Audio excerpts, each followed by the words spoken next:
Jacob deliberately mentioned the small forest, just to see how Mei-Ching blushed. Even if she was calm, she would be ashamed to think of the presumptuous youth and sweet and ambiguous past of the two. Jacob felt that he had to make Mei-Ching think more about the past, and think about the past that made her excited, and it would definitely arouse the fire in her heart that had been waiting for more than 20 years. Naturally, Mei-Ching knew what he meant, and she couldn't help but turn the subject away when she was shy, and blurted out, "By the way, how is our former teacher in charge now?" Jacob said, "Not bad, but the legs are not very convenient.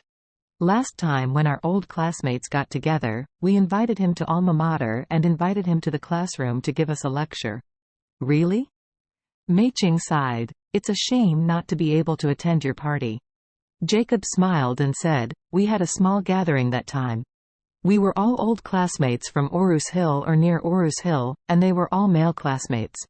Mei-Ching nodded and said, "Today's party seems to have a lot of classmates, because I contacted several girls who had a good relationship with me, and they are all willing to come."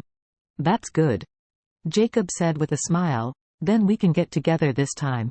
Mei-Ching said, "But I heard that Pan Ming seemed to have been dealt with because of corruption some time ago?" "He is now in custody awaiting prosecution." "Yes." When Jacob thought that Pan Ming took his son-in-law to pretend to be forceful with him last time, he was furious. The old bastard last time, he really slandered him in front of his old classmates. Now he is in jail, not knowing how beautiful he is. So he smiled and said, "Old Pan Ming, he deserves it. You say you work well, don't do it well, and you think about using your position to facilitate corruption all day long. What should we do? Our teacher taught that year. They do not ask us to become talents, but they must make us a righteous person. People like him belong to self and have their own problems." Mei-Ching nodded in agreement. In fact, most of the old intellectuals of their generation are very upright. Everyone went to university with the attitude of contributing to the country and society. Although Mei-Ching has always lived in the United States, she has always been concerned about China. There have been several major natural disasters in the country. Mei-Ching has donated a lot of cash and materials, and has even been commended by the country.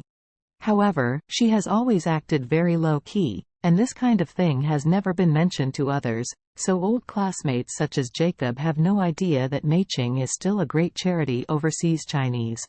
At this moment, Jacob's cell phone rang suddenly. He picked it up and found that it was the WeChat group of the student union during the university years. No one had spoken in this group for several days. At this time, all of them suddenly said, "Classmates, Mei-Ching is organizing a class gathering at noon today. Are you here yet?" "I'm in Orus Hill, I'm already preparing for a banquet. I'm on my way to Orus Hill, there is still 100 kilometers left, and I will arrive in an hour and a half. I just got off the plane. I came here specially from East Cliff." At this time, someone said, "Jacob, come out soon, your first love is back." "You old guy don't know yet, do you?" It was Joki who had a good relationship with Jacob. Last time Pan Ming ridiculed Jacob, thanks to him being there to help Jacob round the field. Jacob saw that Joki had turned himself, and smiled and rolled his eyes, and said, "Why do you say that I don't know? If I tell you, I will be with Mei-Ching now, believe it or not." Joki sent a voice and said with a smile, "I believe it, of course I believe it. What is the relationship between the two of you?" "Back then, the two of you were recognized by our school, a perfect match." When Jacob heard this, he felt very happy, so he also sent a voiceover and laughed loudly. "Haha, Joki, you tell the truth." Lilan, a female classmate in the class who had an excellent relationship with Mei-Ching back then, followed him with an angry expression and replied, "Jacob, you scumbag still has a smile? It was you who took Mei-Ching so angry. I haven't had a chance to meet Mei-Ching's sister for so many years." Jacob suddenly became embarrassed again. Back then, he inadvertently cheated on Elaine after drinking. This incident was at school, but everyone knew it. Even thinking about it now, he felt extremely embarrassed. It was the biggest shame in his life. Just when Jacob didn't know how to reply, a person in the group who had not spoken jumped out and directly sent a red envelope. Jacob grabbed the red envelope a long time ago, so he immediately clicked the red envelope subconsciously, and was surprised to find that he actually received 200. Only then did he discover that many of his classmates had received 200. It seems that this is a big red envelope with 200 per person. Jacob was still gratifying for the 200 unexpected fortune, but when he saw the other party's nickname, it was called, "I Miss That Beautiful Sunny Day," and his face turned black suddenly.